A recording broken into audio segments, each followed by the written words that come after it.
Welcome back to Sports News Africa. So the final round of games are over. So let's talk to football correspondent Peter of the Heyde in Malabo, who's been following events at the tournament. Peter, for the second match running now, Max Gradel saved Ivory Coast. What did we learn from this game as we enter the knockout phase?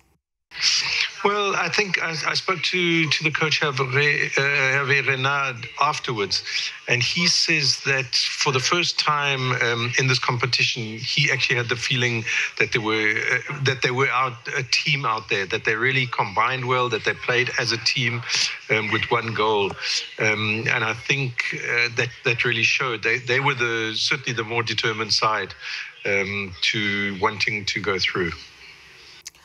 How concerned should Ivory Coast be that Wilfried Bony has yet to score? Well, I don't really think that they need to be too concerned about that. What clubs in England pay, and especially a club, there's been a lot of transfer fees that are just a little bit ridiculous at times, you'd think. And at the end of the day, for the Ivorians, it won't matter who scores the goals. Max Gradel has scored twice, so they'll be looking towards him. And I think there's a lot of players in the side that can get the goals. And I think Wilfried Bony said after the game that he came very close, that he personally was quite happy with his performance. But yeah, I think if they get the goals and they go through, I think that's really what counts. Now, Hervé Renard in his post-match interview said that the tournament starts now. What are we to make of this? Yes, I think what he means is that, well, obviously it's a knockout stage from now on, so you can't afford anything but a win, and you have to go through. I think what he also meant is that he felt they had come to form, so to say. They were disappointing in their first two games, and they had to come back from a goal down in both cases, and I think that's really what he was referring to. And I think after the World Cup, the disappointment of the World Cup, he introduced a lot of new players, and I think he believes that they could go places at this competition. Let's talk about Cameroon. Their performances have been a little underwhelming. What's gone wrong for them in this tournament? Well, I think they would probably have been a little bit disappointed with the two draws in the two opening games, and they never really recovered from that. I was quite disappointed yesterday. They didn't seem to have the urgency that one would have expected from a side in the last 15-20 minutes, knowing that they were going to go out. You would have expected them to throw everything forward, and I didn't see that. That was something disappointing. They did have, I've been told by people close to the camp, they did have the usual bonus problems again, and apparently that was the reason why they arrived a day late. That might have been a little bit of a problem, but yes, certainly they just didn't come to the party. The Mali and Guinea coaches have criticised the drawing of lots to secure their passage. Do you have sympathy with their position? Yes, I think really everybody involved in football and knows anything about football will know that that's really not a way that something like this should be decided.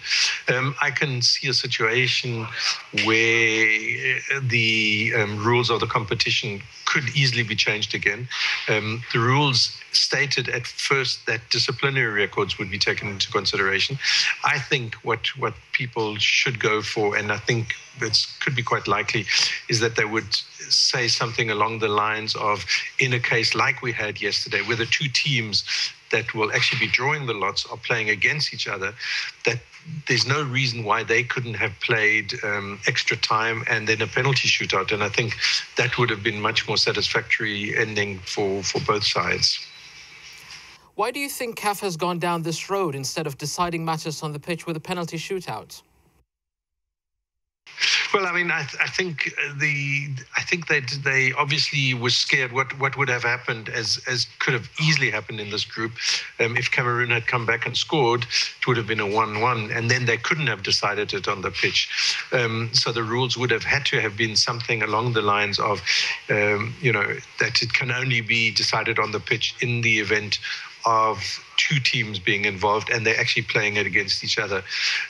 Otherwise, I still think the disciplinary record would have at least had a little bit to do with football, but the drawing of lots has absolutely nothing to do with football. So, as I say, I think the disciplinary record decision would have been a little bit fairer and would have been more in the spirit of the game, but that means that they need to change the rules once again. Peter, now the group stages are over, which teams do you think can go all the way to lift the title? Well, we've been speaking about that a lot because there seems to be no overwhelming favourites, really. Algeria looked pretty strong in their final game against Senegal. I think you would fancy the team that goes through between Algeria and Cote d'Ivoire to advance to the final. But then at the same time, a Guinea, a Mali, either of which is going to go through, one of the Congos, they could all go to the final. And in the final, as the case in Zambia showed in 2012, anything can happen in the final. So I think it's a pretty open competition. Peter of the Heyde, thank you for speaking to Sports News Africa.